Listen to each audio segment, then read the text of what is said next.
Hey Internet, it is American Man. And son. And daughter. Stand to the side. We are out here today, as promised, to show you a few different techniques and ways to throw a knife.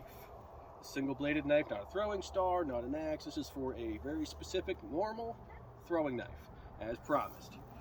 So make sure to smash that like and subscribe button because we have a lot of fun things coming up over the next couple months here. You're going to want to see it. So first, we're going to show you how to properly, choose a knife that best suits you, your throwing style, your targets. There's a lot of stipulations and different things that you want to keep into account. But we'll show you the knives that we prefer and the reasons why we prefer them. We'll come and go over a couple other styles as well. All right, we're going to show you how to choose the proper throwing knife. These are the ones we usually use. I've used these for, I don't know, 20 years.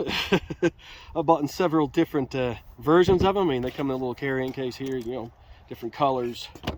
They got a spider on them, that's how you know. This is just a good weight. It's really light, not too light. It's balanced really well. So here's a couple things you want to check out while you're looking for a throwing knife. Number one, no braided ropes. No braided ropes. If it comes with a braided rope, just take it off. It's completely worthless. It changes the balance of the knife. So you'll see a lot of knives come with braided ropes. It's just a gimmick. So just do not buy. I mean, you probably got a nice piece of steel under the braided rope. So just take the braided rope off and see before you buy it, if you can, and it'll let you know if the knife is good. You just want a piece of steel. That's all you want. All right. Number two, you want it to be just if there is a blade, because this has a blade. So if it does have a blade, only one side is to be sharp. Do not have a knife that is sharp on both sides. All right, of course you need a sharp tip. That's obviously goes without saying. One side. All right, you don't want a knife that is too heavy. You don't want a knife that is too light either, but you'll see, guys, I mean, it's basically throwing an axe. I mean, if you want to get this right, it's going to take a lot of practice. So you're going to be throwing and throwing and throwing and throwing. So this will hurt your shoulder if you have a heavy knife. Just word wise there. You want a knife that is balanced. Handle, blade. It's a little heavier on this side, which is what you want. See, I'm not directly, the center is right about here. All right. So now we're going to set up a target. We'll show you how that goes right now.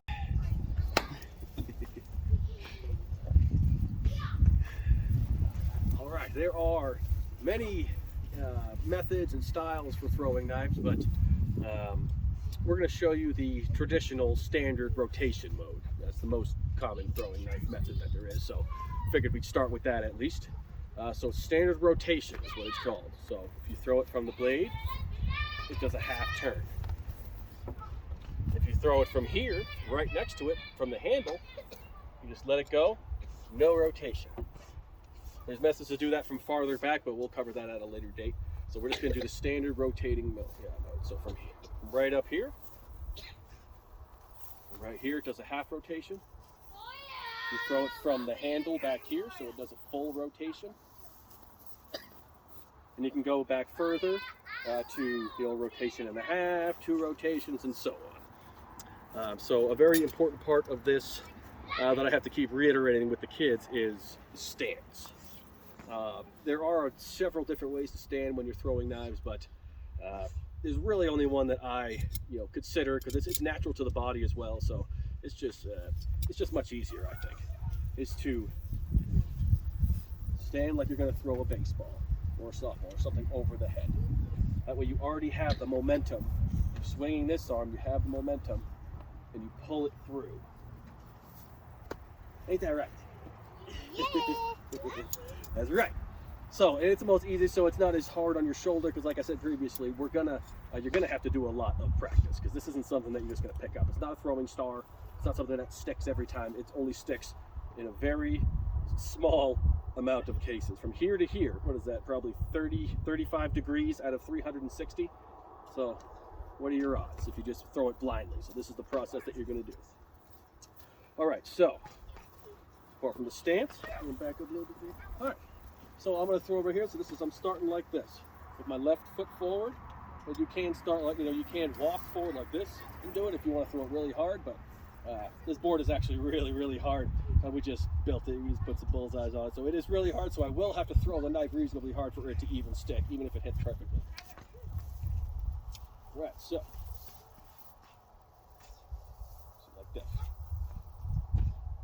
You don't bend your wrist. So it's like that? Yeah. Here, you can have one too. I'll show you how to do it. All right, stop. All right, I'm going to throw it from the blade, so I have a half rotation. Half rotation. You do, you hold it with your thumb on the top. Try to do it in the sunlight so you can see it. All right, so you throw it with your thumb on the top, like this. Here's the knife, it just sits in your hand. Just put your thumb on it so it's comfortable, whatever's comfortable for you. So like, it's my bottom finger, my pointer is right, index finger is right where the sweet spot is, right where it's balanced, so that when you throw it, at a certain point in your throw, like this, at a certain point in your throw, and you have to train yourself your exact time, but you just let it slide. Like right here, I'll just kind of let go of everything. It just slides. It just slides. You don't want to throw it. Definitely don't flick it. That's the worst thing you can do. You have less odds than closing your eyes and just throwing it. If you flick it like that, it's completely worthless. So just get that right out of the way here. So you just let it slide. Like that. See? Yeah. Which foot's forward? Which foot's forward? I told you. Put up here. There you go. You know what to do. There you go. Left foot forward. Whip it. Close. All right, there we go. All right, so I'll give you a little example here on how to throw it off. Wow, good job. That's so cool. Oh my gosh, thank you. You got it. You have to, so you can see how hard that wood is. You saw how hard I threw that, and the tip is barely in it. So it's actually, once you get pretty decent at throwing knives, the harder wood, the better. So that way, your tips aren't going to get bent, and it's not going to ruin whatever's behind the target. So. All right, let's try again. Half rotation. Half rotation.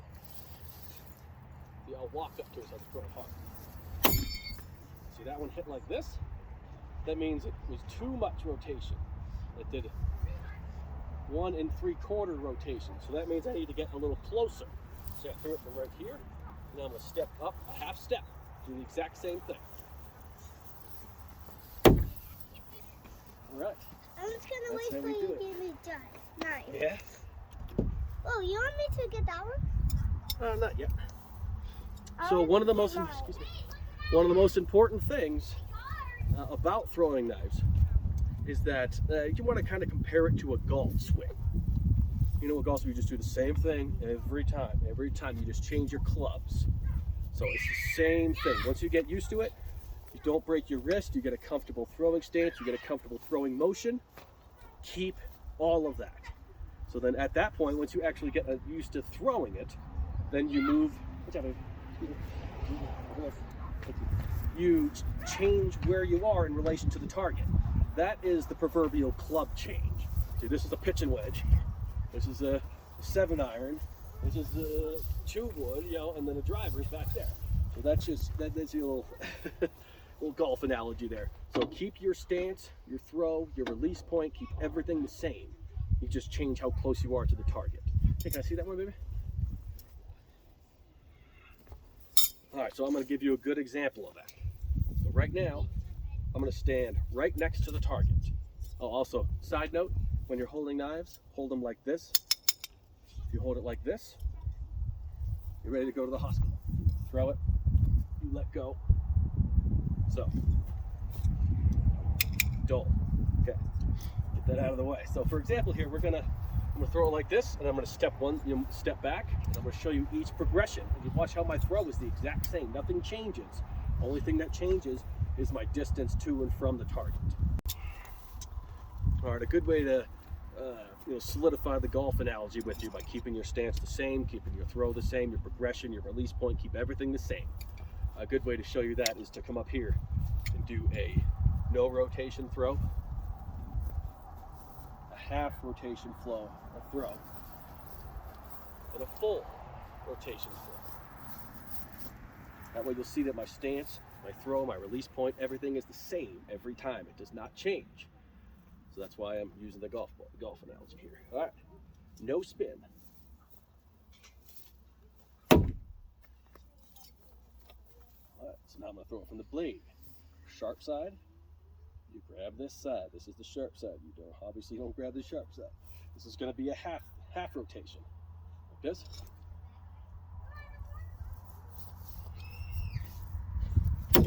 Bullseye. All right. Another thing worth mentioning is if you have your concealed carry permit, try to do everything active with it, so you get used to having it. You don't always have to feel if it's there. Like that's just a word of wise. If you do concealed carry, you try to do things like this in practice and do whatever you normally do with it, so you just get used to having it. All right, we're gonna throw a couple half rotations here. Throw them by the blade, and sharp side is over here. Again, I'm holding my lives like this. That half rotation.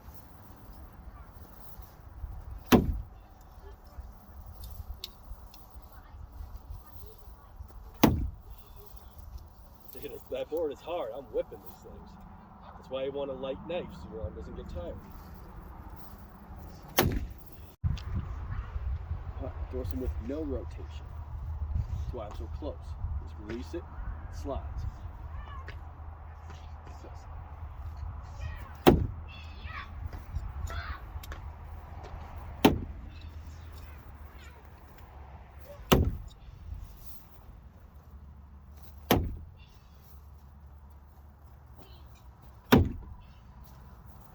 That's obviously pretty easy.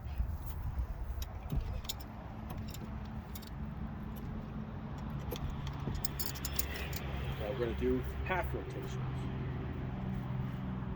Throw it from the blade. Let it go. Half rotation. My sweet spot's probably 10 feet, approximately, for a half rotation throw.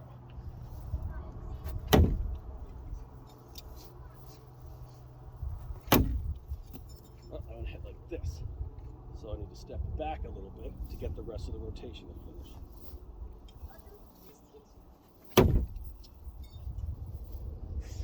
And also throwing it like a baseball makes it so you can whip it, because that board is very hard. Another reason why I like these throwing knives is because when you or your kids lose them, you can just go get the exact same brand, so you're used to the weight, the feel, the throw. So these are relatively inexpensive. I think I get these 3 of them for like $15 free shipping on eBay.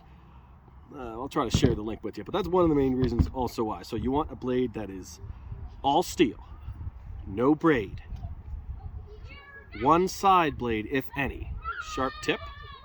But if you are going to have a blade, only have it on one side so you can throw it like this.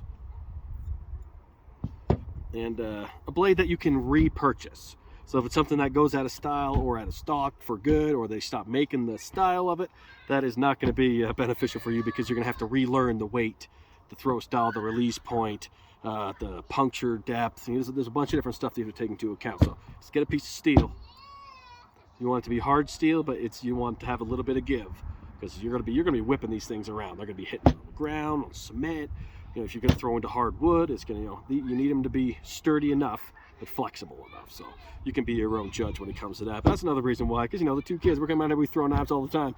My daughter will just whip it and it goes into the trees somewhere over there. All right, well, pull out the metal detector, and if not, I got 3 extra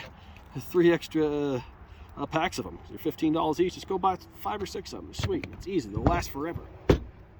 One thing also to watch out for, the only time I've ever been personally cut by a throwing knife is, see how there's chips in the blade right here on the bottom?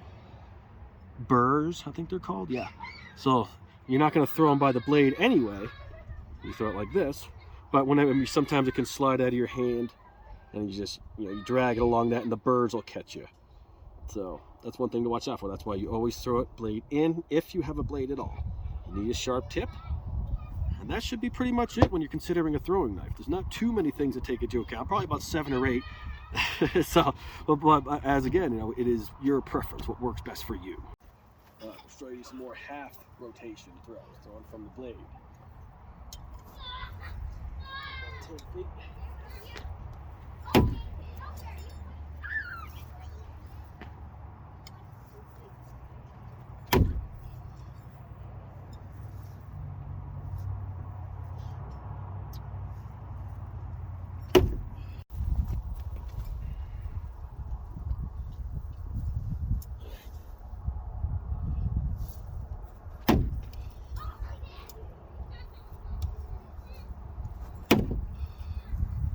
Give it. That would go about 5 inches into a human body right there. Those 2 shots. Kind of slipped. Still got it. Come on, bullseye.